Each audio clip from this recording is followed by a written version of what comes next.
Hari itu, aku terbangun di sebuah kamar rumah sakit. Dan ternyata, aku sudah ditinggal keluargaku sendirian setelah operasi. Tiba-tiba datang perawat bilang, semua keluarga ibu telah pergi. Dan suami ibu meninggalkan selembar kertas itu. Saat itu aku hanya bisa menangis. Sampai tiba-tiba muncul nenek tua. Yang berkata, "Halo sahabat kisah ceria.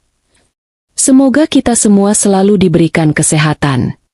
Sebelum kita lanjut ceritanya, bantu agar channel ini terus berkembang. Dengan like, subscribe, serta komen dari mana asal sahabat sekalian mendengarkan cerita ini. Jika sudah, mari kita mulai kisahnya. Aku terbangun seperti seseorang yang ditarik paksa dari dasar laut. Napasku berat. Dadaku seperti ditekan sesuatu yang tak terlihat. Lampu putih di atas kepala terlalu terang. Garis-garisnya pecah di mataku yang masih buram. Suara mesin monitor berdetak pelan, ritmis. Tapi anehnya justru membuat dadaku semakin sesak. Ruangan ini dingin, sunyi, dan kosong. Perutku terasa panas, seperti dibelah lalu dijahit terburu-buru. Tanganku refleks bergerak, menyentuh perban tebal. Nyeri langsung menyambar sampai kepalaku berdenyut. Untuk beberapa detik aku bahkan lupa. Aku baru saja menjalani operasi besar. Aku mencoba menelan ludah, tapi tenggorokanku sakit seperti digores dari dalam. "Bu Sari, ibu sadar." Suara perawat muda dari sisi kiri membuatku tersentak kecil. Ia menunduk. Wajahnya pucat dan gelisah. "Suami saya, ibu saya, di mana?" Bisikku terbata. Pertanyaan paling sederhana itu justru membuat bagian dalam dadaku bergetar hebat. Seolah aku sendiri sudah tahu jawabannya sejak sebelum aku bertanya. Perawat itu menelan ludah. Tangannya meremas ujung map yang ia pegang. "Barusan semua keluarga pulang, Bu." Jeda kecil itu menusukku lebih keras daripada nyeri bekas operasi. Suami ibu meninggalkan selembar kertas ini. Ia meletakkan sebuah amplop putih di meja kecil di samping ranjang, tepat di sebelah botol infus. Amplop itu terlihat biasa, tapi entah kenapa keberadaannya membuat bulu kuduku meremang. Perawat itu menggeser wajahnya sedikit ke samping, seperti takut melihat reaksiku. Aku menatap amplop itu. Sudutnya sedikit tertekuk, seolah diberikan tergesa-gesa. Jantungku mulai berdetak tidak karuan. Tubuhku masih lemah, tapi rasa dingin tiba-tiba menyambar dari punggung hingga tengkuku. Hatiku berteriak menolak, tapi tangan kiriku bergerak pelan ke arah amplop, lalu berhenti di tengah udara. Aku takut, bisikku tanpa sadar. Perawat itu menunduk. "Maaf, Bu. Saya cuma menjalankan titipan." Ada nada lain dalam suaranya, ketidaksukaan, mungkin juga kasihan. Lalu ia menarik napas, mengatur sesuatu pada infusku, sebelum berkata, "Ibu istirahat dulu. Kalau butuh apa-apa, panggil saya."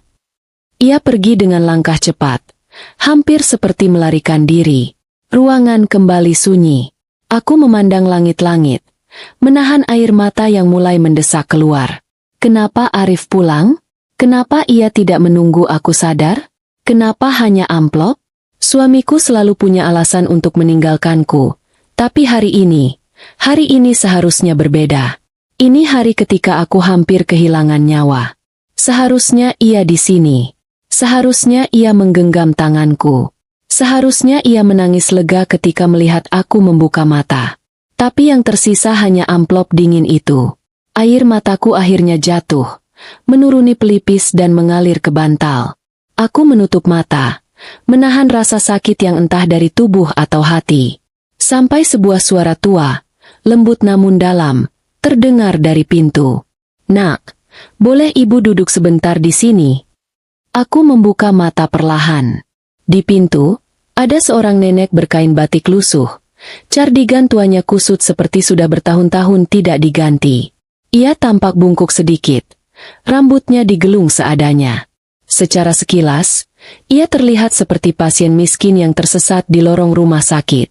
Tapi, tatapan itu tajam. Lebih tajam daripada siapapun yang kutemui hari ini. Ia melangkah pelan masuk, tanpa suara. Ibu lihat kamu tadi didorong sendirian. Lanjutnya, aku tidak mengenalnya. Tapi ada sesuatu dalam suaranya. Ketenangan yang membuatku merasa seperti seorang anak kecil yang sedang dihibur seseorang yang tahu lebih banyak dari apa yang dikatakannya. Aku mengangguk kecil, masih berusaha mengumpulkan kekuatan. Nenek itu duduk di kursi di sampingku. Kursi yang tadi dipakai perawat. Ia tidak menyentuh apapun. Hanya duduk dan memperhatikan wajahku. Aku mencoba bicara, tapi suara yang keluar hanya serak. "Nek, kenapa? Aku sendiri." Nenek menatapku lama. Kadang orang menunjukkan sifat aslinya bukan saat hari baik. "Nak, tapi saat kau tidak bisa membela dirimu." Aku merasakan hawa panas naik ke wajah. Kata-kata nenek itu seperti pisau kecil yang menguliti pelan apa yang selama ini ingin kutolak. Kemungkinan bahwa Arif dan keluarganya benar-benar meninggalkanku bukan karena keadaan, tapi karena pilihan. Tanganku kembali menatap amplop di meja. Nenek itu mengikuti arah pandanganku. "Amplop itu," katanya pelan. "Kadang kertas paling tipis bisa terasa seperti beban paling berat." Aku memejam. Nafasku bergetar. Aku belum berani buka. Nenek mengangguk. "Tidak apa. Kadang kita butuh seseorang duduk dekat kita sebelum membuka sesuatu yang bisa mengubah hidup." Ada sesuatu dalam ucapannya yang terasa ganjil, bukan salah, tapi seperti ia tahu jauh lebih banyak dari yang ia tunjukkan. Pandangannya sesekali menajam ke arah pintu, ke arah lorong rumah sakit, seperti sedang mengingat sesuatu yang tidak ia ungkapkan. Suasana di kamar perlahan berubah. Bukan sunyi yang kosong, tapi sunyi yang mengawasi. Entah dari mana, hawa ruangan terasa lebih berat. Seperti ada sesuatu yang menunggu untuk terbongkar. Amplop putih itu tetap diam di meja. Kecil, tetapi kehadirannya seperti bayangan hitam yang merayap ke dalam pikiranku. Aku menelan ludah dengan susah payah. "Nek, apa nenek lihat keluargaku tadi?" Nenek menatapku. Tatapan yang sulit diartikan. Antara iba dan sesuatu yang lain. Sesuatu yang seperti kewaspadaan. Ia tidak menjawab cepat. Ia hanya berkata pelan. "Ibu lihat, cukup." "Cukup apa?" bisikku. Nenek kembali memandang amplop itu. "Nanti, Nak, setelah kamu siap." Aku menggenggam selimut. Tubuhku gemetar. Aku merasa seperti ada pintu besar yang baru saja terbuka di hadapanku. Pintu menuju sesuatu yang tidak pernah kubayangkan. Dari lorong rumah sakit, kudengar suara alat medis didorong, suara langkah kaki, suara percakapan samar dokter dan perawat. Tapi semua terasa jauh, seperti datang dari dunia lain. Yang dekat hanya dua hal, nenek di sampingku, dan amplop dari suamiku, yang menunggu untuk dibuka seperti bom waktu kecil yang bisa meruntuhkan seluruh hidupku kapan saja. Nenek itu tetap duduk di sampingku, tanpa bergerak banyak. Hanya tatapannya yang sesekali berubah, kadang lembut, kadang tajam seperti sedang membaca sesuatu yang bahkan aku sendiri belum mengerti. Amplop di meja masih belum kusentuh, tetapi keberadaannya membuat jari-jariku mati rasa. Aku tahu aku harus membukanya, tapi hatiku berusaha menunda selama mungkin. "Nak," suara nenek pelan. "Sini, biar ibu bantu." Ia mengambil amplop itu perlahan, tidak terburu-buru, seolah sedang membuka pintu ke masa depan seseorang. Aku menahan napas ketika ia menyerahkan kembali amplop yang sudah dibuka itu ke pangkuanku. Tanganku gemetar saat menarik kertasnya keluar. Tulisan tangan Arif langsung menyergap mataku. "Mulai hari ini, aku tidak lagi bertanggung jawab atas dirimu. Kau urus hidupmu sendiri. Jangan cari aku dan keluargaku." Aku terpaku. Jantungku seperti jatuh dari tempatnya. Dunia di sekitarku meredam. Suaraku hilang entah kemana.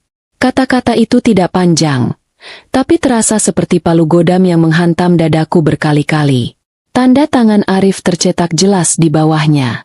Tanda tangan yang selama ini kulihat di berkas-berkas rumah, formulir sekolah anak, perjanjian sewa, dan pembayaran tagihan.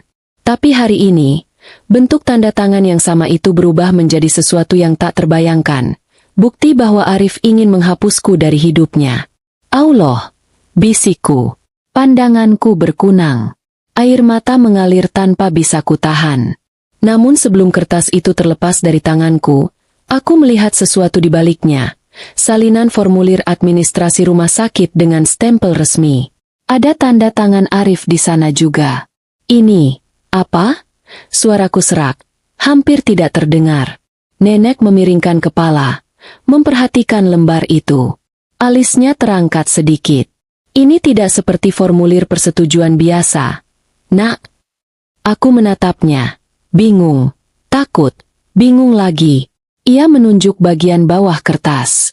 Kata-katanya, bukan hanya persetujuan tindakan medis. Ini bentuk lepasan tanggung jawab sekaligus izin untuk rumah sakit mengambil keputusan tertentu tanpa keluarga menanggung akibatnya. Aku mencoba memahami kata-katanya, meski pikiranku kacau. Arif menandatangani ini saat aku belum sadar. Nenek mengangguk pelan. Ibu lihat dia kemarin. Dia tergesa-gesa. Bicaranya juga terburu-buru. Aku menggigit bibir sampai terasa asin.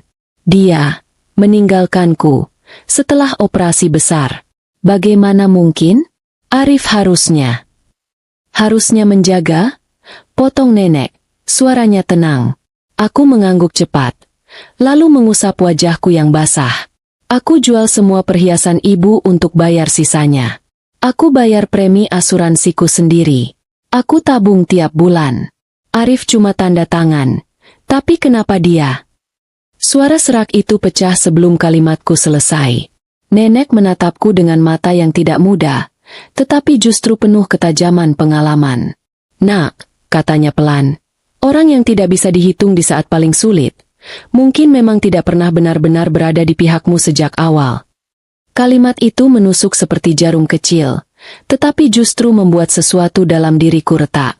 Arif seperti ingin memutus semua hubungan, ucapku lemah. Nenek menunduk sedikit. Ibu khawatir bukan hanya itu. Aku menoleh cepat, tubuhku menegang. Apa maksud nenek? Nenek membuka bibirnya untuk menjawab, tetapi sebelum suara keluar, pintu kamar terbuka. Perawat yang sama masuk. Matanya sedikit membesar melihat nenek di dekatku, tapi ia tidak berkata apa-apa. Ia memeriksa infusku sambil melirik kertas di pangkuanku. Bu, itu, sudah dibuka ya? Suaranya ragu. Aku mengangguk kecil, masih berusaha menjaga napasku agar tidak pecah menjadi isak. Perawat itu merapatkan suara, seolah takut orang lain mendengarnya. Bu, ada satu hal yang sebenarnya ingin saya sampaikan sejak kemarin. Ia menatap pintu, memastikan tidak ada siapapun. Suami ibu meminta saya menyodorkan formulir itu sebelum ibu masuk ruang operasi. Tapi, saya menolak. Saya tidak berani. Ada sesuatu yang tidak wajar. Aku memandangi perawat itu lama. Kata-katanya menggema seperti tamparan. Tidak wajar. Suami meminta tanda tangan tanpa penjelasan. Formulir pengalihan tanggung jawab. Kertas putus hubungan. Kepergian mendadak setelah operasi. Tidak ada keluarga satupun yang tinggal. Semua kepingan itu mulai tersusun menjadi sesuatu yang lebih gelap.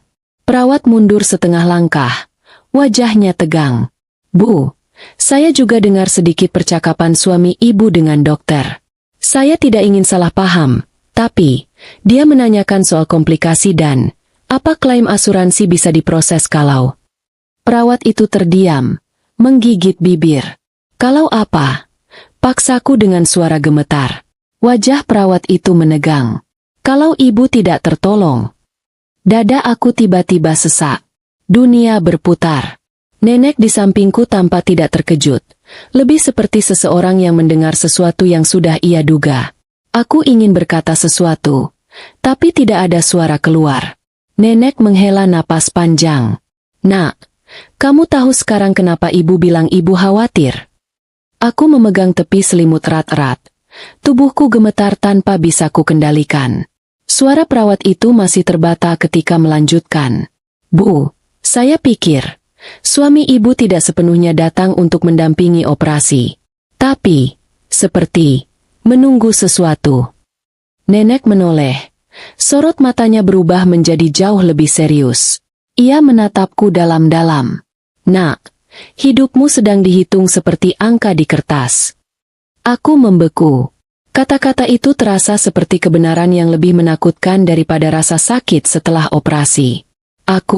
Suaraku pecah, yang seharusnya kembali ke rumah dengan suami, justru ditinggalkan seperti ini. Nenek menggeleng pelan. Bukan ditinggalkan, Nak, dilepas. Dengan sangat sengaja. Ruangan terasa semakin dingin. Infus menetes dengan suara yang pelan tapi memekakan. Kertas dari Arif terabaikan di pangkuanku, basah oleh air mata.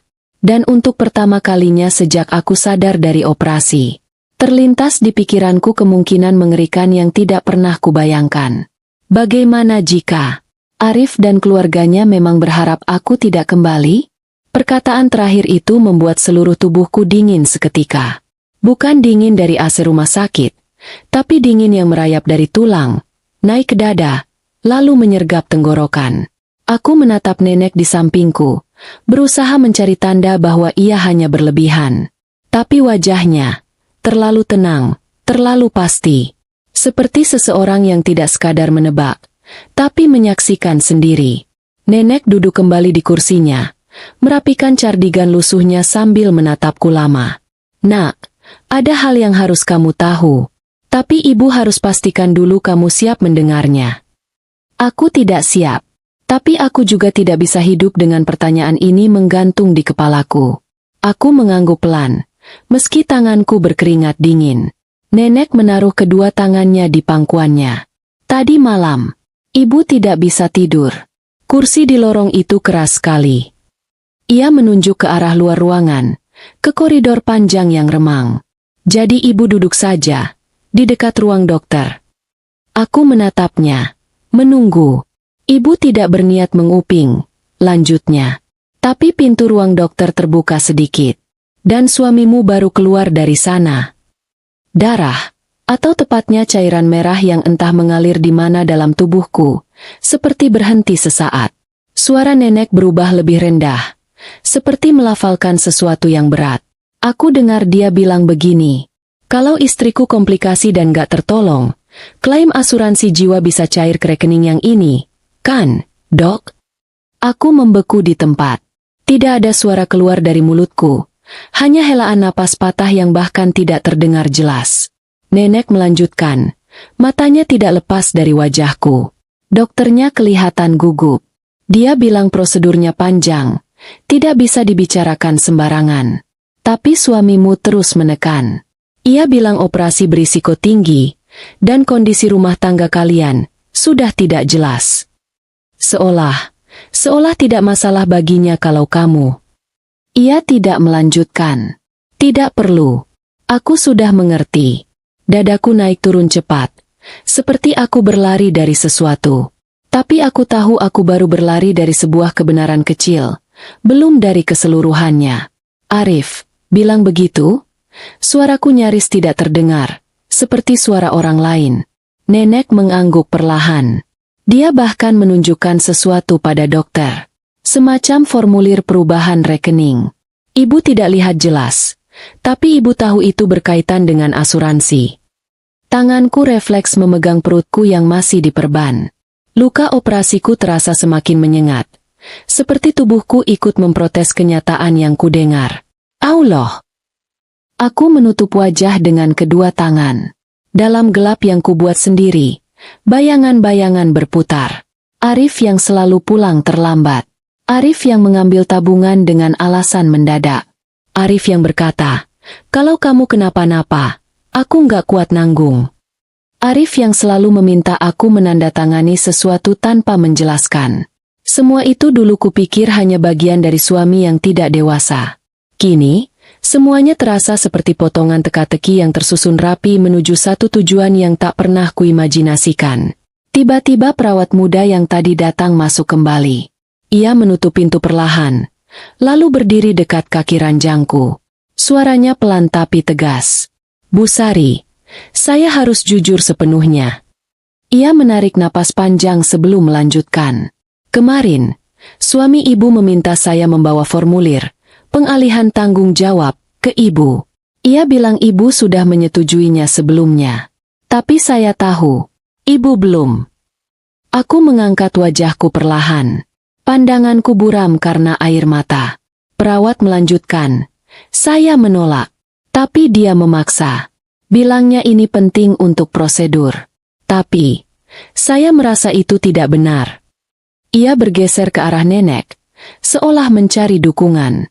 Dan tadi malam saya lihat suami ibu mondar-mandir ke ruang administrasi, menanyakan soal proses klaim.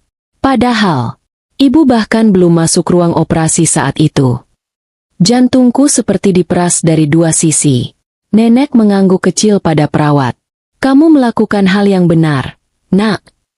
Perawat menunduk. Suaranya hampir bergetar. Bu, saya benar-benar minta maaf. Saya merasa ada sesuatu yang salah. Dan setelah mendengar tadi, saya yakin. Aku menatap mereka berdua. Ada ketakutan baru dalam diriku. Ketakutan yang lebih dalam daripada rasa sakit fisik. Jadi, kalian berpikir Arif ingin. Kata itu menggantung, terlalu gelap untuk kukatakan. Nenek memegang tanganku. Sentuhannya hangat, kuat, tidak seperti penampilannya yang tampak rapuh. Nak, menurut ibu, suamimu tidak sedang menunggumu pulih. Ia sedang menunggu hasil. Aku menggeleng, air mata jatuh lagi. Tidak mungkin. Arif mungkin jahat, mungkin kasar, tapi dia tidak akan. Suaraku patah. Nenek hanya menatapku lama. Orang bisa berubah, nak. Tapi kadang, bukan berubah. Kadang mereka hanya menunjukkan wajah yang sebenarnya. Perawat menambahkan pelan, hampir seperti bisikan. Bu, dia bahkan bilang pada staf administrasi, kalau istri saya tidak survive, proses klaim bisa dipercepat, kan? Saya dengar sendiri. Meski ia mengira tidak ada yang memperhatikan. Aku menutup mulut dengan tangan, menahan teriakan yang tidak keluar. Ruangan terasa bergeser, seperti lantainya bergoyang. Di antara guncangan itu, muncul satu kalimat yang sangat pelan dari nenek, tetapi mengguncang jauh lebih keras. Nak, kamu pikir selama ini suamimu merawatmu, atau mempersiapkan sesuatu? Aku mengangkat kepala perlahan, menatap nenek. Matanya tidak berkedip. Dan untuk pertama kalinya, aku merasa nenek ini bukan hanya saksi. Ia seperti seseorang yang tahu jauh lebih banyak tentang hidupku daripada yang kukatakan padanya. Nek, bisikku, kenapa nenek peduli padaku? Nenek tersenyum samar. Senyum lembut, tapi penuh sesuatu yang belum terungkap. Nanti, nak, ada waktunya semua cerita kembali ke pemiliknya. Ia berdiri, merapikan kain batiknya. Tapi sebelum semua itu, kamu harus selamat dulu. Aku hanya bisa menatapnya. Sementara itu, formulir dari suamiku, yang seharusnya menjadi tanda tangannya untuk menyelamatkanku, kini berubah menjadi bukti paling dingin bahwa aku mungkin saja tidak pernah benar-benar diinginkan untuk kembali dari meja operasi. Dan ketika nenek melangkah keluar dari kamar, batin kecilku berbisik lirih. Siapa sebenarnya nenek ini? Dan apa yang sebenarnya ia tahu tentang hidupku? Setelah nenek keluar dari kamar, aku menatap kosong ke pintu yang perlahan menutup. Suara klik kecil dari gagangnya terasa seperti garis pemisah antara hidup yang kupahami sebelum operasi dan hidup yang kini berubah bentuk menjadi sesuatu yang asing. Aku terbaring, mencoba mengatur napas, tapi setiap tarikan udara terasa seperti membawa serpihan kenyataan baru yang menusuk dada. Kata-kata perawat dan nenek bergema tanpa henti di telingaku. Kalau istriku komplikasi dan gak tertolong, klaim bisa cair ke rekening yang ini. Suamimu menunggu hasil. Nak, bukan pemulihan. Aku menutup mata, tapi bayangan Arif justru muncul. Senyum datarnya saat meminta uang. Cara ia memuji ayahku hanya ketika butuh sesuatu. Cara ia berbohong dengan mudah, seperti bernapas. Dan cara ia membuatku percaya bahwa ia hanya tertekan oleh keadaan. Kupikir selama ini aku yang menyelamatkan rumah tangga kami. Kupikir aku terlalu keras menilai. Kupikir Arif hanya tersesat jalannya. Tapi sekarang, semua kebaikanku justru terasa seperti pisau yang kuberikan sendiri untuk ditancapkan ke punggungku. Aku memejamkan mata lebih lama, mencoba kabur dari semua itu. Namun justru ingatan lain muncul, potongan masa lalu seperti kilasan singkat. Arif, beberapa tahun lalu, menangis di hadapanku. Sayang, aku cuma butuh sedikit uang. Proyek ini besar. Kalau berhasil, hidup kita berubah. Aku mengiyakan. Padahal tabunganku pas-pasan waktu itu. Ibunya, mertuaku, menatapku dengan mata memelas. Sari, tolong bantu. Kontrakan kami mau disita. Arif bilang kamu mungkin bisa pinjamkan sedikit. Aku mengiyakan. Padahal itu uang yang kusimpan untuk kuliah anak. Ayahku tersenyum padaku sebelum meninggal. Nak, kamu hati-hati pilih pasangan. Kamu terlalu baik. Terlalu mudah percaya. Aku hanya tertawa kecil waktu itu. Aku pikir ayah hanya khawatir berlebihan. Ternyata, tidak. Saat pikiranku hampir terperosok lebih dalam, pintu kamar kembali terbuka pelan. Nenek muncul lagi, tapi kali ini perawat tidak mengiringi. Ia membawa segelas air hangat di nampan kecil. Meski aku tahu perawatlah yang seharusnya melakukan itu. Nenek kembali? Tanyaku lirih. Suaraku serak. Ibu tidak tenang kalau meninggalkan kamu lama-lama. Ia membantu menopang punggungku sedikit agar aku bisa minum. Tangannya hangat dan kuat, tidak seperti penampilannya yang ringkih. Setelah aku minum beberapa teguk, nenek duduk kembali. Kali ini ia tidak langsung bicara. Ia mengamati wajahku, seperti menilai apakah aku siap mendengar sesuatu yang lebih berat. Nak, ucapnya perlahan, kau kelihatan sangat mencintai suamimu. Aku menunduk. Ya. Aku tidak menambah apapun. Karena apa yang harus aku jelaskan? Bahwa aku bahkan tidak sadar sudah menjadi korban selama bertahun-tahun? Bahwa aku membiayai hidup keluarga yang bahkan tidak menganggapku bagian darinya? Nenek melanjutkan. Tapi cinta tidak selalu berarti harus menutup mata. Ayahmu dulu bilang begitu. Aku terdiam. Jantungku berhenti setengah detik. Ayahku? Tanyaku cepat. Kenapa? Nenek menyebut ayahku. Nenek tersenyum kecil, tapi senyumnya penuh rahasia. Karena ibu tahu banyak tentangnya. Lebih banyak dari yang kamu kira. Sedikit bagian diriku merenggut rasa ingin tahu yang sejak tadi tertahan. Aku menatap nenek lebih dekat. Nenek, kenal ayah? Nenek tidak menjawab langsung. Ia justru memandang keluar jendela sebentar. Seperti mengumpulkan kenangan yang jauh. Ayahmu orang baik. Terlalu baik. Sama seperti kamu. Ia menoleh kembali padaku. Dan orang baik kadang jadi sasaran empuk orang yang pandai memanfaatkan. Dadaku terasa hangat. Bukan hangat nyaman, tapi hangat sedih. Seperti seseorang menyentuh luka yang belum sembuh. Ayahmu dulu pernah menolong ibu, lanjut nenek. Di saat banyak orang menjauh. Dia tidak pernah minta imbalan. Tapi dia bilang satu hal pada ibu. Nenek berhenti sebentar. Aku mencondongkan sedikit tubuhku, meski nyeri masih menusuk. Apa? Bisikku. Nenek menatapku dalam. Kalau suatu hari anakku butuh pertolongan, jaga dia. Aku membeku. Seluruh ruangan seperti menghilang. Ayah, pernah bilang begitu? Pada nenek ini? Kapan? Kenapa aku tidak tahu? Air mataku kembali mengumpul tanpa bisa kutahan. Nek, ayah tidak pernah cerita apapun padaku tentang itu. Suaraku pecah. Nenek mengangguk pelan. Karena ayahmu tahu sifatmu. Kalau kamu tahu, kamu akan merasa berhutang. Dan kamu akan berusaha terlalu keras membalas budi. Ayah tidak mau itu. Aku menutup wajah. Bahuku bergetar. Rasanya seperti bertahun-tahun beban yang kutahan akhirnya meleleh keluar. Di tengah itu, pintu kembali terbuka. Bukan perawat, tapi suara dari luar memanggil pelan. Bu, ruang direktur sudah siap kalau ibu mau bertemu. Nenek menoleh sekilas tanpa menjawab. Dan panggilan itu membuat tubuhku menegang. Ruang direktur? Untuk nenek ini? Mengapa? Nenek berdiri perlahan. Ibu pergi sebentar. Nak, ada hal yang harus ibu urus. Aku menatapnya dengan bingung. Nenek, siapa nenek sebenarnya? Nenek tersenyum samar, senyum yang bukan dari seorang perempuan tua biasa.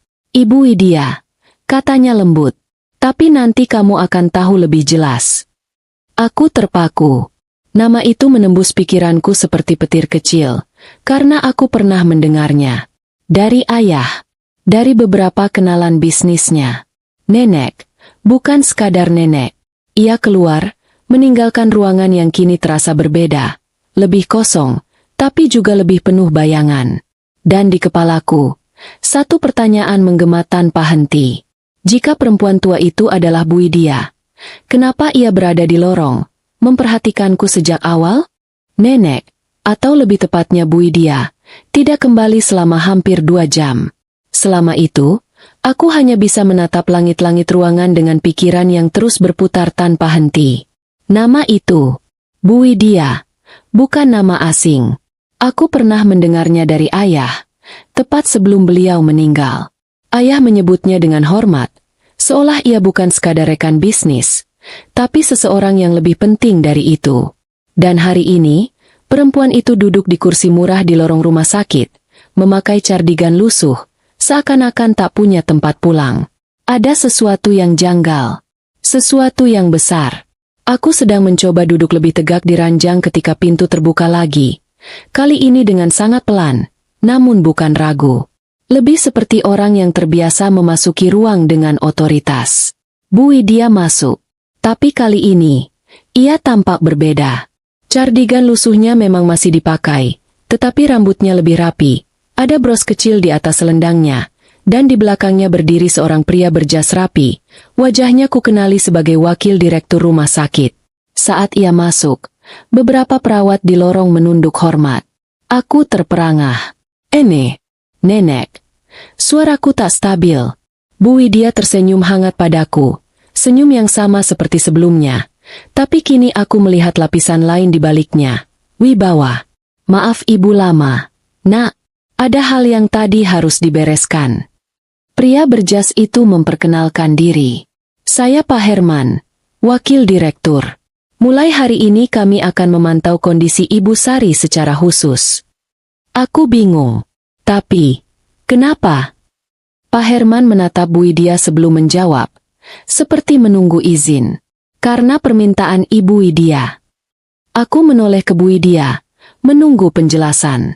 Ia duduk di samping ranjangku, gesturnya berubah dari nenek lusuh menjadi seseorang yang terbiasa mengambil keputusan besar. Nak, maaf, kemarin Ibu tidak jujur sepenuhnya. Ibu bukan pasien di sini. Dan Ibu, bukan orang asing bagi ayahmu. Dadaku menegang. Bu Widya melanjutkan, suaranya lebih perlahan. Ayahmu dulu menyelamatkan bisnis Ibu saat Ibu hampir bangkrut. Bukan sebagai investor, tapi sebagai sahabat.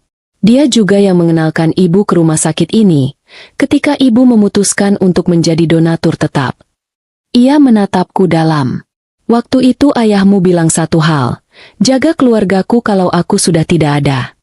Air mataku langsung menggenang. Ayah, tidak pernah cerita. Bu Widya menghela napas. Karena ayahmu tahu kamu terlalu mudah merasa berhutang. Dia tidak ingin kamu mengambil beban itu. Aku menutup mulutku dengan tangan, menahan suara isak. Bu Widya menepuk tanganku lembut. Dan Ibu melihat cara keluarga suamimu memperlakukan kamu selama ini. Ibu juga tahu, ayahmu pasti tidak akan diam. Aku mengusap kedua pipiku. Nenek. Maksud nenek apa? Arif. Melakukan sesuatu di rumah sakit ini. Bu Widya menukar tatap dengan Pak Herman. Pak Herman membuka map coklat dan mengambil beberapa berkas. Begini, Bu Sari. Suaranya hati-hati.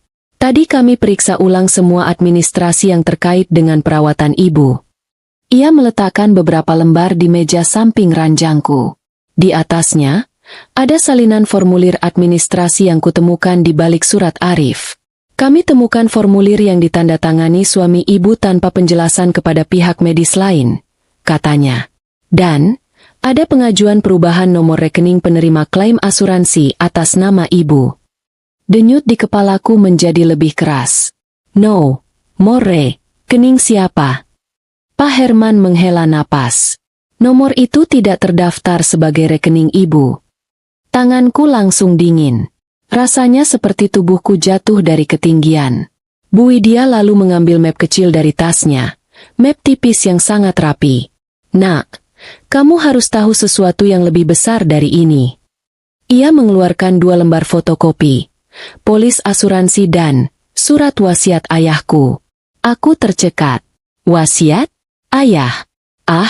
Ayahku meninggalkan wasiat. Bu Widya mengangguk. Dan ini salinan yang beliau titipkan pada ibu. Aku menatapnya tak percaya. Nak, ada satu pasal yang sangat penting. Ia menunjuk satu baris yang diberi penanda oleh ayahku sendiri. Jika Sari berada dalam situasi membahayakan akibat tindakan atau kelalaian pasangan atau keluarga pasangan, maka seluruh hak pasangan terhadap harta maupun klaim asuransi dibekukan. Aku menutup mulutku dengan tangan. Napas rasanya tidak bisa masuk ke paru-paru.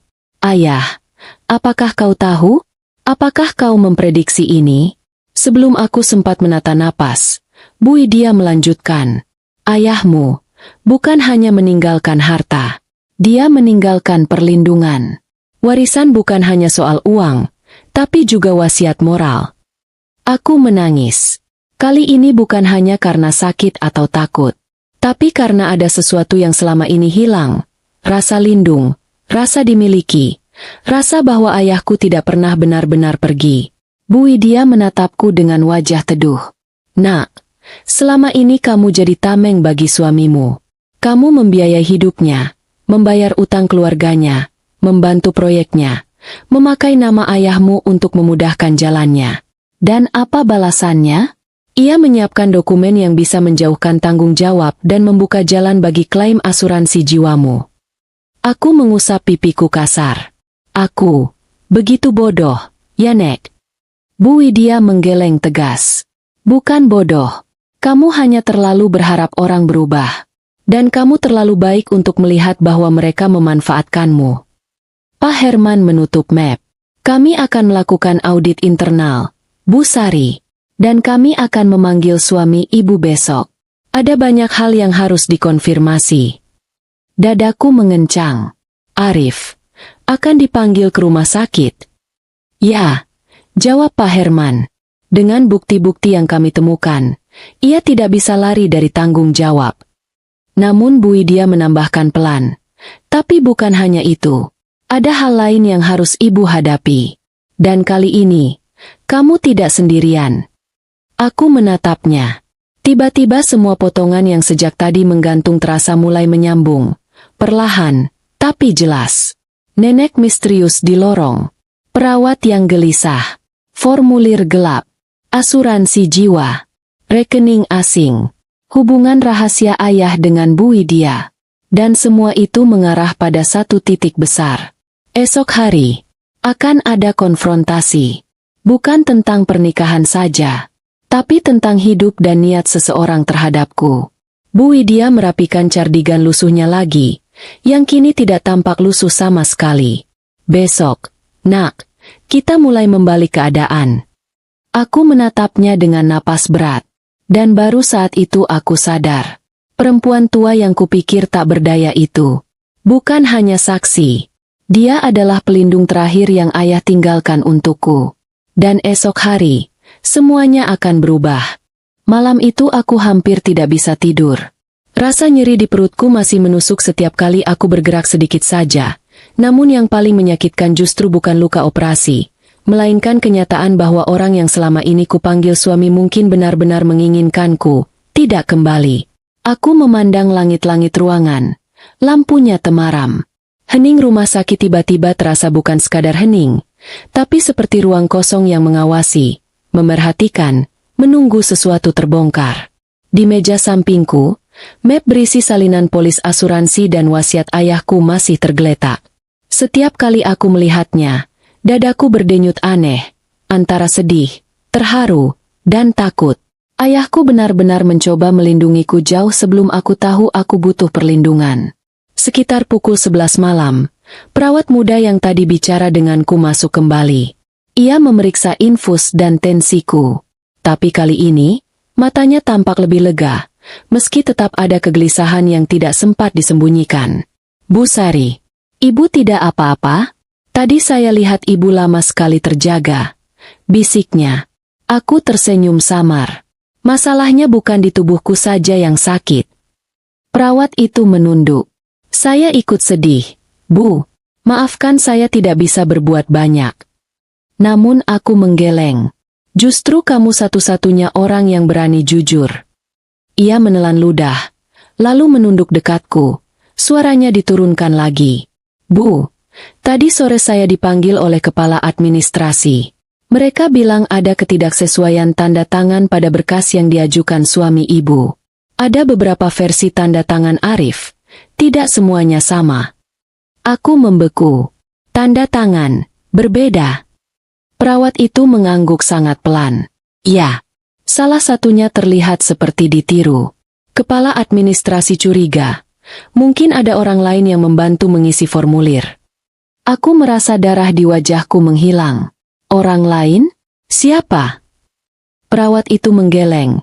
Terlihat jelas ia tidak ingin membuatku semakin panik. Saya tidak tahu, Bu. Tapi mereka sedang memeriksa CCTV lorong administrasi untuk memastikan siapa saja yang datang bersama suami ibu.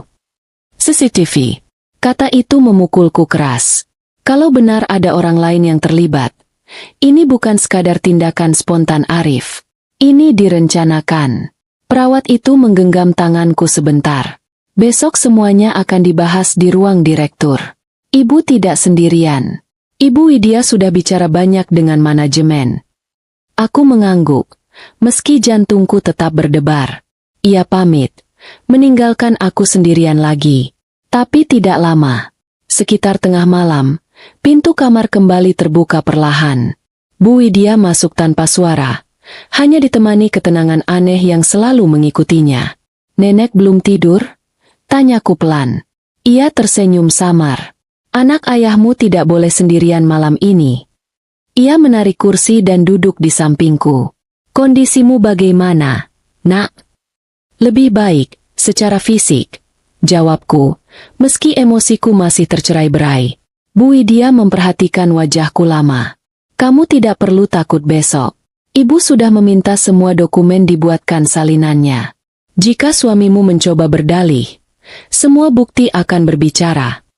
Aku mengangguk. Bu, kenapa Arif melakukan semua ini? Aku memang banyak membantunya, tapi aku tidak pernah menduga dia akan sejauh itu. Bu Widya menarik napas pelan. Nak, orang yang dibesarkan dengan kemudahan dari orang lain sering lupa membedakan kasih sayang dan kesempatan. Kamu terlalu banyak menolong suamimu. Ia terbiasa hidup dari kebaikanmu.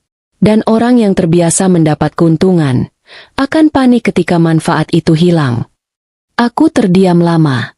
Setiap kata Bu Widya terasa terlalu jujur, terlalu telanjang untuk hatiku yang sedang retak. Nenek, panggilku lirih. Kalau ayah hidup, apa dia akan kecewa dengan pilihanku? Bu Widya menatap mataku lama.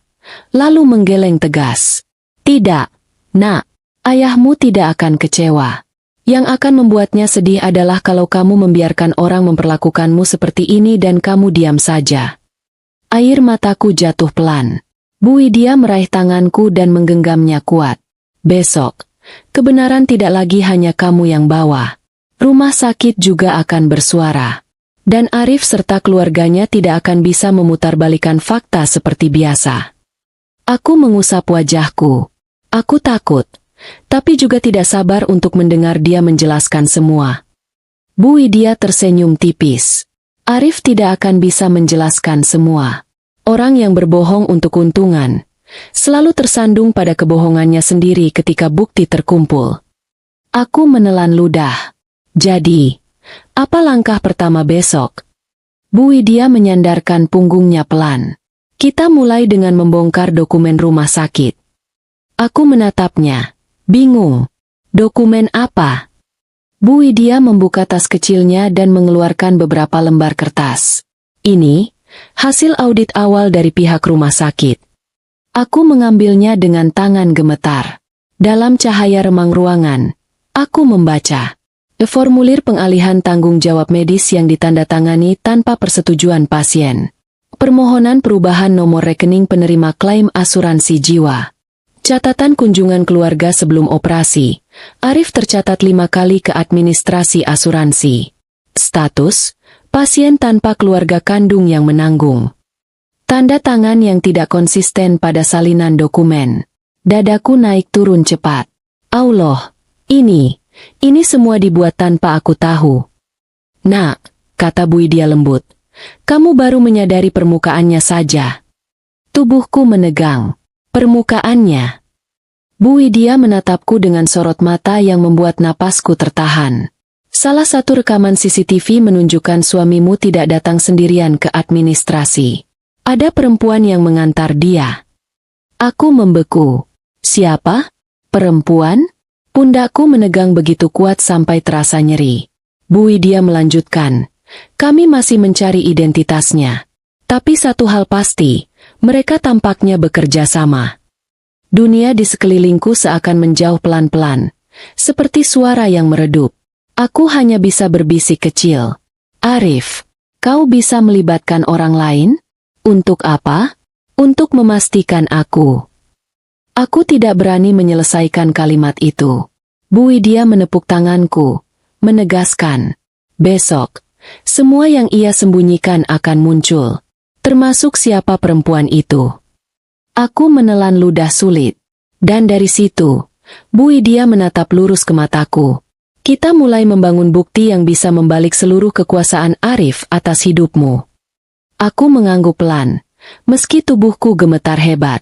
Dan malam itu, sebelum Bu Widya mematikan lampu kecil di meja sampingku, ia mengatakan satu kalimat yang terus membayangiku sepanjang malam. Siapkan hatimu. Nak, besok bukan hanya tentang kebenaran, tapi tentang siapa sebenarnya Arif, ketika ia tidak lagi merasa perlu berpura-pura. Aku memejamkan mata, namun bayangannya justru semakin jelas. Aku tidak tahu apakah aku siap, tapi besok, segalanya akan terbuka. Pagi itu, udara di kamar rumah sakit terasa lebih berat dari biasanya, seolah-olah dindingnya tahu apa yang akan terjadi. Perutku masih terasa nyeri, tapi justru rasa mual dari kecemasan yang membuatku sulit bernapas. Hari ini Arif akan dipanggil ke ruang direktur. Hari ini, semua potongan teka-teki yang menyesakan itu akan ditaruh di atas meja. Hari ini, aku akan mendengar langsung dari mulutnya. Perawat datang mendorong kursi roda. Bu Sari, pihak direktur meminta ibu turun pelan-pelan. Kami akan dampingi, katanya lembut. Aku mengangguk, mencoba bangkit perlahan. Setiap gerakan mengirim gelombang sakit ke tubuhku, tapi aku menggigit bibir. Aku tidak mau terlihat lemah hari ini. Tidak di depan orang yang meninggalkanku setelah operasi. Tidak di depan orang yang mencoba menghitung hidupku sebagai angka klaim asuransi. Saat aku sudah duduk di kursi roda, pintu kamar kembali terbuka. Bu Widya masuk, kali ini dengan rambut lebih rapi dan ekspresi yang tak dapat didefinisikan.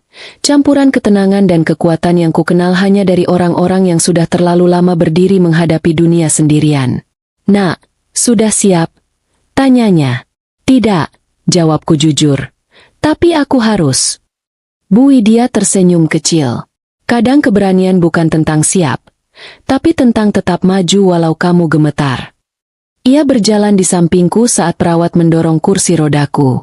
Lorong rumah sakit terasa panjang, terlalu panjang, dan setiap langkah roda seperti hitungan mundur menuju sesuatu yang akan mengubah hidupku. Ketika kami tiba di depan pintu bertuliskan ruang direktur, napasku sempat tersendat. Bu Widya menepuk bahuku pelan. Tidak usah takut. Hari ini, kita tidak meminta belas kasihan. Kita membacakan fakta. Pintu terbuka. Di dalam, duduk direktur rumah sakit, wakil direktur, kepala administrasi, dan seorang staf hukum. Suasana ruangan bukan sekadar formal, tapi tegang, sangat tegang, seolah udara di dalamnya menunggu seseorang untuk tersandung kebenaran. Dan tepat di kursi paling ujung, Arif. Ia duduk dengan kaki bersilang, wajahnya dibuat-buat santai, tapi sorot matanya gelisah ketika melihat aku didorong masuk. Ia berdiri setengah, memberi senyum tipis yang membuat seluruh tubuhku merinding. Sari, kenapa kamu kesini? Kamu harusnya istirahat. Duduk, potong direktur tegas. Arif menoleh kaget, lalu perlahan duduk kembali. Aku ditempatkan di sisi kiri meja. Bu Widya berdiri sedikit di belakangku, seperti benteng yang tak terlihat namun sangat nyata. Direktur membuka berkas. Kami memanggil Anda, Pak Arif, untuk mengklarifikasi beberapa dokumen administrasi terkait istri Anda. Arif mengangguk, mencoba tersenyum. Oh, soal itu. Maaf, saya memang isi cepat karena keadaan darurat. Termasuk, potong direktur lagi, formulir pengalihan tanggung jawab medis yang Anda tanda tangani tanpa sepengetahuan pasien. Arif tersentak kecil. Dan, lanjut direktur, permohonan perubahan nomor rekening penerima klaim asuransi jiwa milik istri Anda yang diajukan sehari sebelum operasi. Wajah Arif langsung memucat. Apa? Ia tertawa gugup. Ah, itu salah paham. Saya cuma tanya prosedurnya saja. Tidak benar saya. Kepala administrasi menampilkan salinan di layar. Tanda tangan Arif jelas terpampang. Ini tanda tangan Anda, bukan? Arif menelan ludah. Itu kan bisa siapa saja yang... Rekaman CCTV menunjukkan Anda menyerahkan formulir ini sendiri, potong wakil direktur. Arif terdiam. Aku meremas pangkuanku. Rasa sakit di perutku kembali menguat. Tapi kali ini aku biarkan saja. Rasa sakit itu nyata, berbeda dari rasa sakit hati yang selama ini kurasakan sendiri dalam diam. Staf hukum kemudian berbicara. Suaranya tenang tapi sangat tajam. Selain itu, terdapat seorang perempuan yang datang bersama Anda ke administrasi asuransi. Kami sedang menelusuri identitasnya. Tapi dari rekaman, tampak jelas ia mengarahkan Anda pada beberapa bagian formulir. Arif menoleh cepat. Refleks. Gerakannya panik. Pertanda ia tahu persis siapa yang dimaksud. Aku merasakan jantungku mencelos. Siapa perempuan itu? Direktur bersandar ke kursinya. Pak Arif, kami ingin mendengar dari Anda langsung. Apa tujuan Anda mengajukan perubahan nomor rekening dan menandatangani formulir yang menghapus tanggung jawab Anda sebagai suami? Arif membuka mulut, lalu menutupnya lagi. Bibirnya bergetar sedikit. Ia mencari-cari kata. Ini semua kesalahpahaman, katanya akhirnya. Saya hanya bingung. Sari masuk rumah sakit. Saya panik. Saya tidak paham administrasi. Saya cuma tanda tangan apapun yang diberikan. Termasuk formulir yang menyatakan Anda melepaskan tanggung jawab biaya dan keputusan medis atas istri Anda. Staf hukum menatapnya tajam. Di hari operasi besar. Arif kehilangan kata. Wajahnya berubah dari pucat menjadi merah. Lalu pucat lagi. Aku mengalihkan pandang ke Bu Widya. Ia menatap Arif tanpa berkedip, dengan ekspresi yang sulit dibaca, antara iba dan kemarahan tersembunyi yang sudah lama terkumpul. Direktur kemudian berkata, kami akan melampirkan semua dokumen ini ke laporan resmi rumah sakit. Namun sebelum itu, istri Anda punya hak untuk berbicara. Ruangan mendadak hening. Aku menarik napas panjang, dan meski tubuhku masih lemah, suaraku keluar lebih stabil dari yang kuduga. Arif. Ia menatapku cepat, mungkin berharap aku akan membelanya. Aku ingin tanya satu hal. Ia menelan ludah, menunggu. Waktu aku di meja operasi, apa yang sebenarnya kamu harapkan terjadi? Arif kaget. Apa maksudmu? Aku meremas tepi kursi roda. Kamu tanda tangan formulir yang bisa membuat rumah sakit tidak bertanggung jawab kalau terjadi sesuatu padaku. Kamu ajukan perubahan rekening asuransi. Kamu pergi sebelum aku sadar. Jadi jawab saja, apa yang kamu harapkan? Arif membuka mulut, tapi tidak ada suara keluar. Hanya diam. Diam yang lebih menyakitkan daripada jawaban apapun. Dan saat ia akhirnya bersuara, suaranya lemah. Aku hanya melakukan apa yang keluarga suruh. Kalimat itu seperti cambuk petir yang menyambar tulang belakangku. Keluarga suruh. Siapa? Ibunya? Adiknya? Atau perempuan di CCTV itu? Bu Widya melangkah maju. Suaranya tenang tapi sangat tegas. Pak Arif, saya ingin Anda jujur. Karena setelah ini, bukan hanya pihak rumah sakit yang akan meminta pertanggungjawaban. Ada dokumen lain yang menunggu. Arif memandangnya bingung. Dokumen apa? Bu Widya menatapku sebentar sebelum menatap Arif. Wasiat ayahnya. Arif pucat seketika. Matanya membesar. Rahangnya mengeras. Ia tahu apa artinya itu. Ia tahu. Permainan berbahayanya baru saja berbalik arah. Direktur menutup berkas dengan suara pelan tapi tegas. Baik. Kita akan lanjutkan. Dan dalam hening yang menegang itu, aku baru menyadari satu hal. Arif tidak takut karena ketahuan berbohong. Ia takut karena ia tahu. Semua yang selama ini ia kejar sedang lepas dari tangannya. Ruangan direktur tiba-tiba serasa mengecil. Suara AC yang sebelumnya samar kini terdengar jelas seperti dengungan yang menekan dadaku. Arif duduk dengan tubuh kaku, wajah pucat, dan sorot mata berlari ke segala arah, mencari celah untuk lari dari kenyataan. Tapi pintu sudah tertutup. Semua orang di ruangan ini datang bukan untuk percaya padanya, melainkan untuk menguji setiap kata yang akan ia keluarkan. Bu Widya mengambil posisi duduk di sampingku, namun gesturnya berubah. Tidak lagi seperti nenek tua yang datang menemani pasien. Ia mengambil sikap seperti seseorang yang terbiasa duduk di meja rapat. Seseorang yang sudah puluhan tahun menghadapi manusia-manusia dengan 1000 topeng. Direktur membuka map baru. Baik, Pak Arif. Ada beberapa poin penting yang harus kita sampaikan. Arif mengangguk, meski jelas bukan karena siap, lebih karena terpojok. Kami menemukan, lanjut direktur, bahwa Anda telah memasukkan data palsu dalam administrasi rumah sakit. Di formulir ini, Anda menuliskan bahwa istri Anda tidak memiliki keluarga kandung yang dapat dihubungi. Aku terkejut. Apa? Aku menatap Arif dengan mata membesar. Kenapa kamu bilang aku tidak punya keluarga? Arif menelan ludah. Sari, aku hanya mengikuti. Perempuan itu, potong wakil direktur. Arif terdiam. Untuk pertama kalinya dalam hidupku, ia terlihat benar-benar ketakutan. Staf hukum memutar layar laptop ke arah kami semua. Tampilan CCTV muncul. Rekaman lorong administrasi rumah sakit. Arif terlihat masuk ke sebuah ruangan. Beberapa detik kemudian, seorang perempuan muncul, menutup pintu dari dalam. Wajahnya tidak terlihat jelas, tapi tubuhnya, posturnya, cara ia berdiri dekat Arif, membuat perutku menegang hebat. Perempuan itu menyodorkan sesuatu pada Arif, kertas, lalu menunjuk bagian tertentu dari formulir.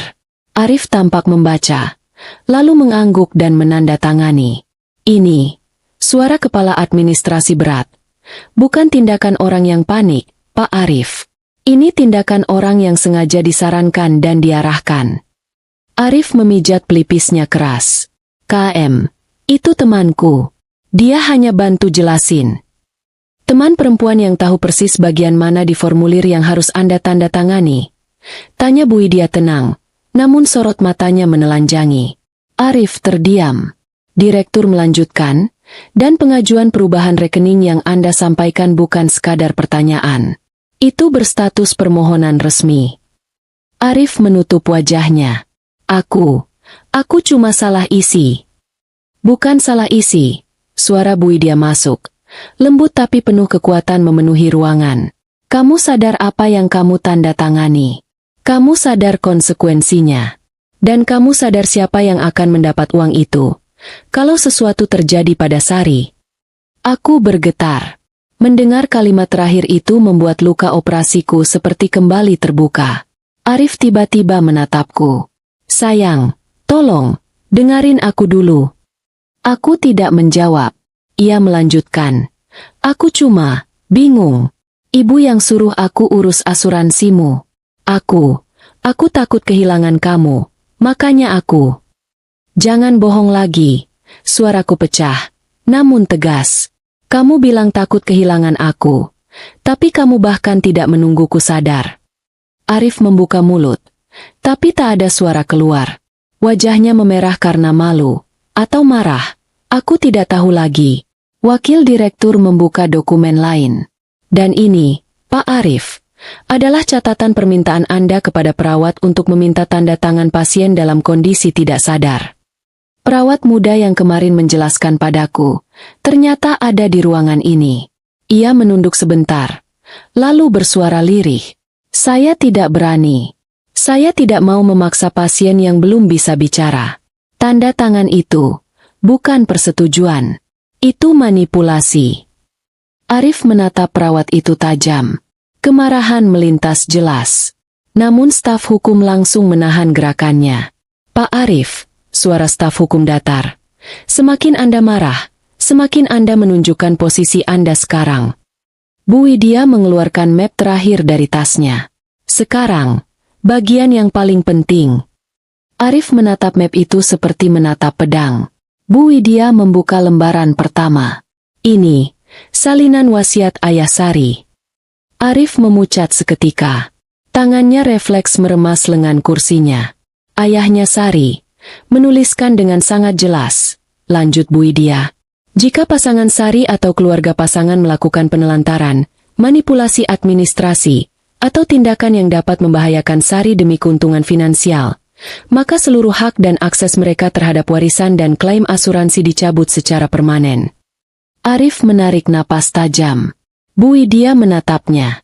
Tatapan seorang saksi hidup. Tatapan seseorang yang pernah melihat jatuhnya banyak orang yang rakus. Aku kenal ayahmu, Nak, katanya sambil menepuk bahuku. Ia menulis pasal ini bukan karena ia curiga padamu. Ia menulisnya karena ia tahu sifat manusia. Arif akhirnya pecah. Saya tidak bermaksud jahat, teriaknya, suaranya serak. Saya cuma terhimpit. Saya butuh uang untuk keluarga saya. Jadi nyawaku yang kau jadikan jalan keluar, bisikku. Arif membuka mulut, menutup lagi. Ia memalingkan wajah, tidak sanggup menatap mataku. Direktur menyandarkan tubuhnya. Pak Arif, sesuai bukti yang kami kumpulkan, rumah sakit berhak menghentikan semua pengajuan klaim yang Anda buat. Dan mulai hari ini, seluruh keputusan medis Sari tidak ada dalam kendali Anda. Arif menatap direktur dengan panik. Tidak, dia istri saya. Staf hukum menjawab dingin. Justru karena itu, Anda seharusnya tidak menandatangani dokumen pelepasan tanggung jawab. Arif terdiam lagi. Kemudian, dengan suara hampir berbisik, ia berkata, "Lalu, aku dapat apa?" Bu Widya menatapnya. Wajahnya berubah benar-benar datar. "Apa yang kamu dapat?" Ia mendekat sedikit. "Hukuman dari perbuatanmu." Arif mundur. Wajahnya berubah takut. Lalu Bu Widya berdiri, menatap semua orang di ruangan. Mulai hari ini, semua akses Arif terhadap keuangan dan asuransi Sari dibekukan. Tidak ada sepeser pun yang bisa ia ambil. Dan ia akan dimintai keterangan pada pihak berwajib jika diperlukan. Arif memukul meja. "Ini tidak adil. Kalian menjebak aku." "Tidak ada yang menjebakmu," jawabku lirih. "Kamu sendiri yang membuat perangkap itu. Untukku." Arif menatapku dengan kebencian yang sangat jelas. "Jangan pikir kamu menang, Sari. Kamu bukan siapa-siapa tanpa aku." Aku menatapnya balik, lebih tenang dari sebelumnya. Bahkan ketika aku hampir mati, aku masih lebih manusia daripada kamu. Wajah Arif berubah kaku. Ia tidak bisa menutupi lagi kepanikan yang sejak awal ia coba sembunyikan. Sudut ruangan terasa berubah. Seakan ada kabut tipis yang terangkat, memperlihatkan bentuk asli seseorang yang selama ini bersembunyi di balik alasan, kebohongan, dan manipulasi. Dan ketika Arif memalingkan wajah, aku tahu satu hal. Ia tidak takut kehilangan aku. Ia takut kehilangan keuntungan yang selama ini ia pikir berhak ia dapatkan dariku. Tapi ini baru permulaan. Karena di kepalaku, satu hal menancap kuat. Kalau dia bisa menandatangani dokumen untuk melepaskan tanggung jawab atas hidupku, apa dia juga sanggup melakukan sesuatu yang lebih buruk? Setelah pertemuan di ruang direktur berakhir, dunia seolah kembali bergerak. Tapi langkahnya tidak lagi sama. Semua orang keluar perlahan. Ruangan yang tadi penuh ketegangan berubah kosong. Namun gema kata-kata Arif masih menggantung di udara. Aku kembali didorong menuju kamarku. Bu Widya berjalan di sampingku. Tidak banyak bicara. Tapi kehadirannya cukup untuk membuatku tidak runtuh sepenuhnya. Meski begitu, hatiku penuh dengan sesuatu yang lebih dari sekadar sakit. Ada perasaan lain yang mengalir di dadaku. Sesuatu antara marah, kecewa, dan lega. Lega karena kebenaran akhirnya terbuka. Tapi marah, karena harus aku yang hidup dalam kegelapan itu begitu lama. Setelah pintu kamarku ditutup, aku menarik napas pelan. Nenek, apa ini benar-benar akhir? Bu Widya duduk. Tatapannya lembut, tapi suaranya tegas. Tidak, nak, ini baru permulaan. Aku menelan ludah yang terasa pahit. Aku harus melaporkannya? Menggugat. Kamu bukan harus, jawabnya, tapi berhak. Aku terdiam. Kata berhak terasa asing. Selama ini aku hanya menjadi orang yang meminta pengertian, permisi, maaf, tidak pernah merasa berhak. Bu Widya mengeluarkan sebuah kartu nama dari tas kecilnya. Ini pengacara keluarga ayahmu. Orang terpercaya. Kamu tak perlu memakai uangmu sendiri. Yayasan kami siap membantu semua proses hukum. Aku memegang kartu itu. Tangan gemetarku membuat huruf-hurufnya bergerak. Bagaimana kalau Arif melawan? Bu Widya tersenyum tipis. Dia bisa mencoba. Tapi ia tidak punya dokumen. Tidak punya pijakan, dan tidak punya reputasi yang bisa dipertahankan. Sementara kamu punya bukti, saksi, dan wasiat yang melindungimu. Aku menarik napas panjang. Baik, Nek, aku ingin mengajukan gugatan. Dan kalimat itu, meski keluar dengan suara kecil, rasanya seperti batu besar yang lepas dari dadaku. Hari berikutnya, aku dipulangkan dari rumah sakit dengan proses yang dipercepat. Yayasan Bu Widya mengurus seluruh biaya, sehingga Arif tidak punya celah untuk ikut campur. Mobil yayasan yang bersopir sopan menjemputku dan mengantarku pulang. Rasanya seperti keluar dari perang yang belum selesai. Rumah yang selama ini ku tempati bersama Arif terasa asing. Seperti bangunan kosong, tanpa makna, tanpa kehangatan, tanpa sisa cinta. Di ruang tamu, ada foto pernikahan kami. Aku tersenyum bahagia. Arif memegang pinggangku seolah bangga. Aku menatap foto itu lama, kemudian memalingkan wajah. Terlalu sakit untuk dilihat. Aku duduk perlahan di sofa. Perutku masih nyeri. Hatiku lebih nyeri lagi. Tak lama kemudian, pintuku diketuk. Anakku, Reza, pulang dari sekolah.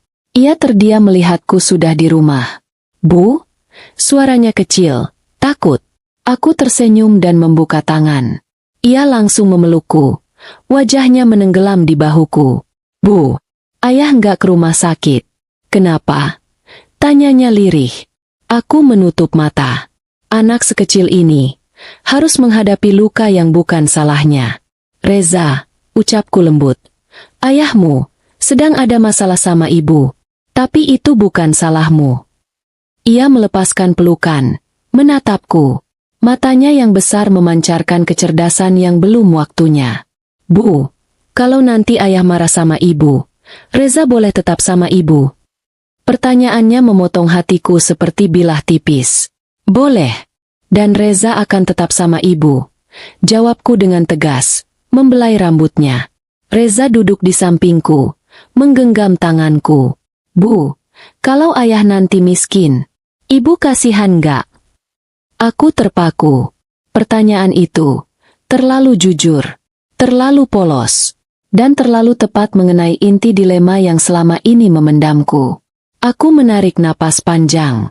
Reza, jawabku pelan, kita boleh kasihan pada orang. Kasihan itu tidak salah. Tapi, kita tidak wajib memberikan kesempatan pada orang yang mau membiarkan kita tersakiti. Reza mengangguk pelan. Meski mungkin belum sepenuhnya mengerti.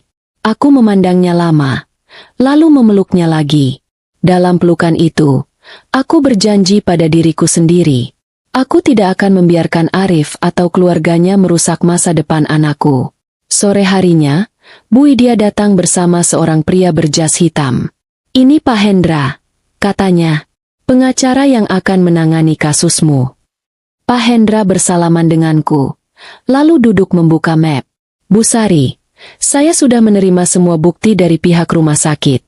Ini cukup kuat untuk menggugat cerai sekaligus menuntut penelantaran dan upaya manipulasi administratif." Aku menelan ludah. "Maksud Bapak, percobaan?" Aku tidak bisa mengatakan kata itu.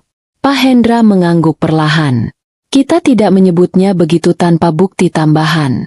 Tapi langkah-langkah suami ibu jelas menunjukkan kelalaian serius yang berpotensi membahayakan keselamatan pasien."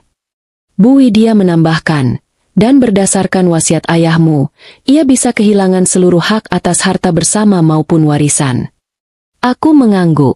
"Aku siap. Besok kita ajukan berkas ke pengadilan," ucap Pak Hendra. "Proses pemanggilan akan dimulai minggu depan."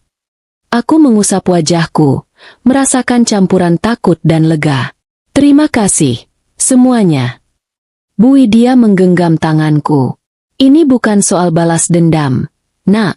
Ini soal melindungi hidupmu dan hidup anakmu." Aku menatapnya, perempuan tua yang seharusnya asing tapi terasa seperti keluarga yang hilang. Aku menelan suara tangis yang hampir pecah. 3 minggu kemudian, sidang cerai akhirnya dijadwalkan.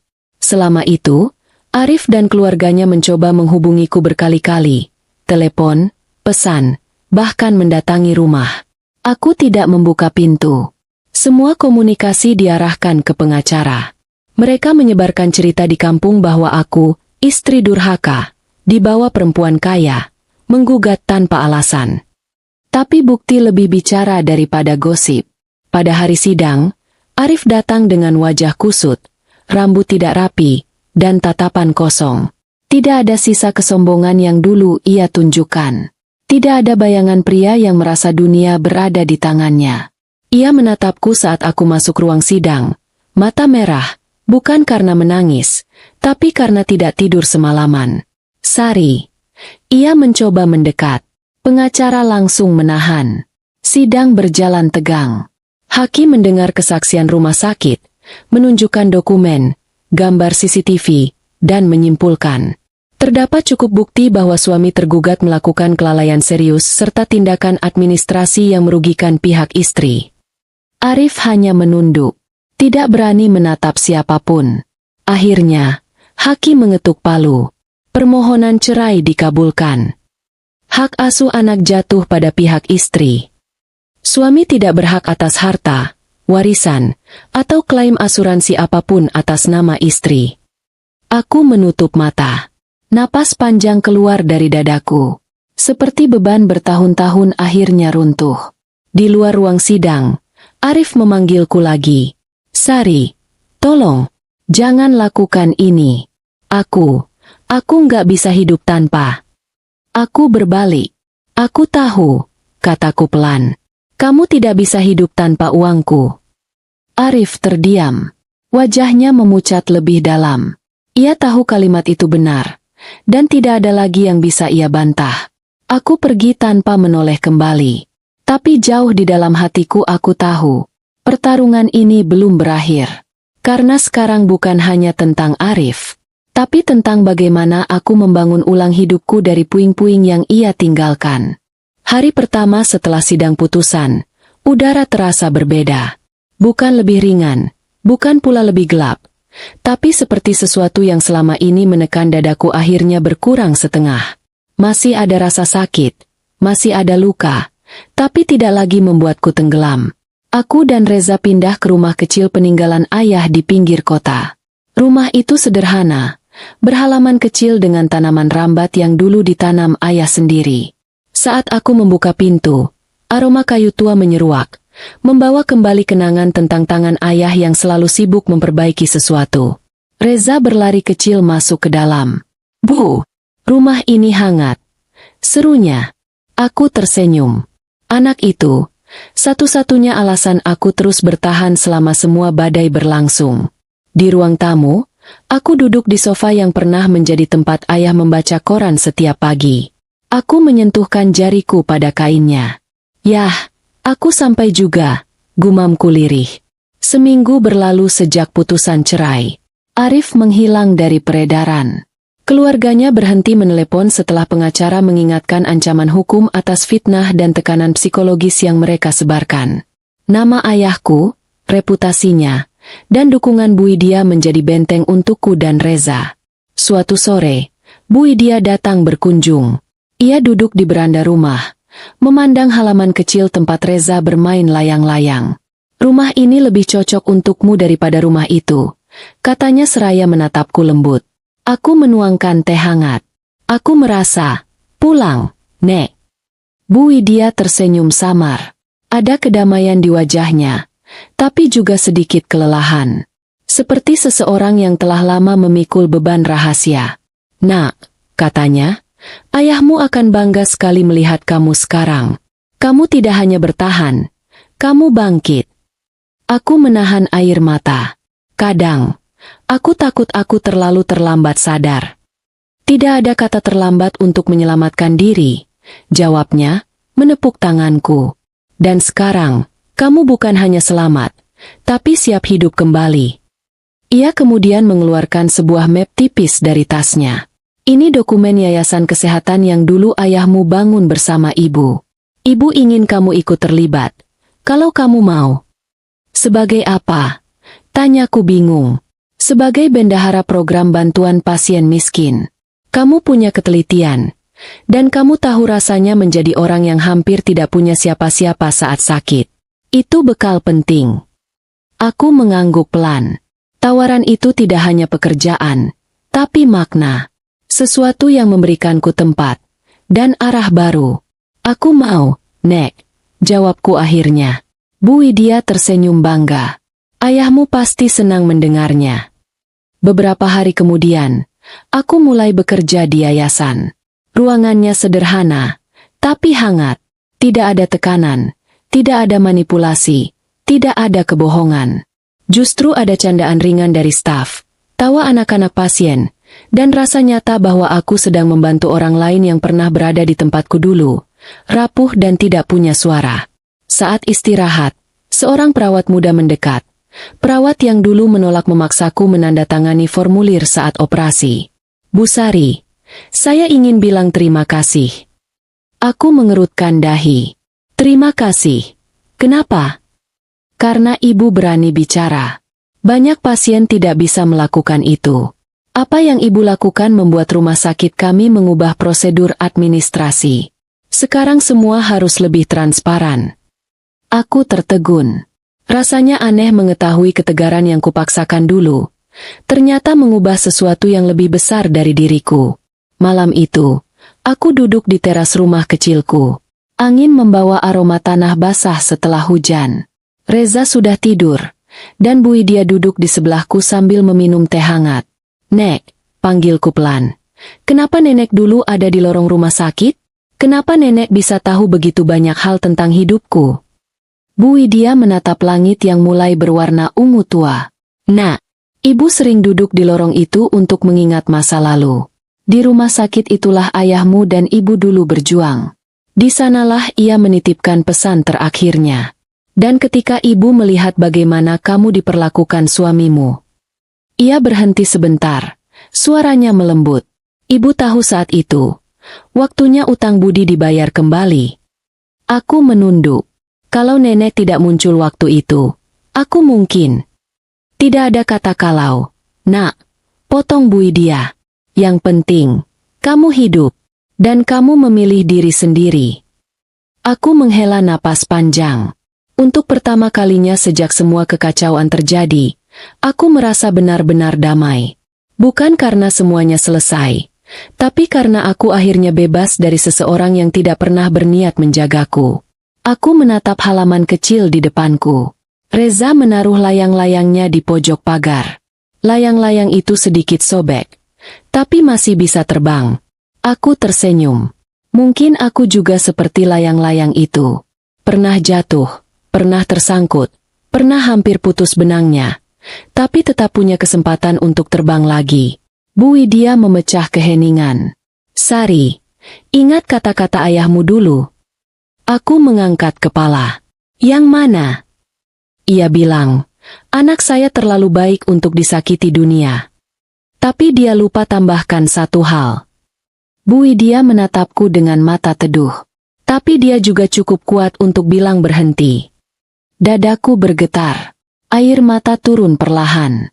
Namun kali ini bukan air mata luka, melainkan kelegaan. Aku menatap bintang-bintang yang mulai muncul di langit, dan untuk pertama kalinya setelah waktu yang sangat lama, aku membayangkan masa depan yang tidak gelap. Masa depan yang sederhana, damai, tapi milikku sendiri. Dan di tengah keheningan malam itu, aku menyadari, aku tidak lagi ditinggalkan sendirian di meja operasi. Aku diselamatkan oleh seseorang yang pernah diremehkan dunia, dan oleh diriku sendiri, yang akhirnya berani memilih hidup.